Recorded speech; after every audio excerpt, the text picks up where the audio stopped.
Hello there.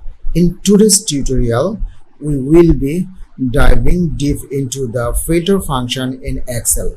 This function is a powerful tool will help you quickly sort out and analyze your data whether you are an Excel beginner or an experienced user looking to sharpen your skill.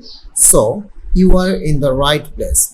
So let's get started. The filter function in Excel is a powerful tool that allows you to quickly sort and analyze data by displaying only the row that meet specific criteria, making it easier to find and the information you need. Okay, to apply the filters function, and we need to use the data set here.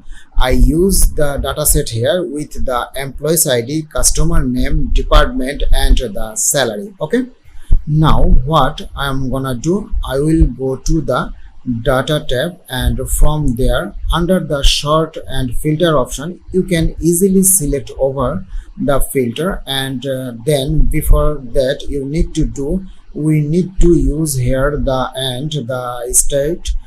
Okay, now go to the filter. From there just click over and it can give you the easily filter function. Okay, now let's try to filter out, and if I want to use like the department wise, just select and you can easily find out filter wise data, and here we got it.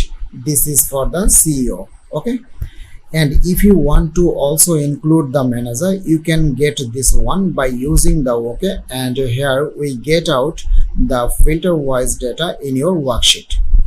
So that wraps up on our Excel filter function tutorial. You have learned what the filter function and how to apply in your data set. So thank you for watching, and I will see you in the next tutorials.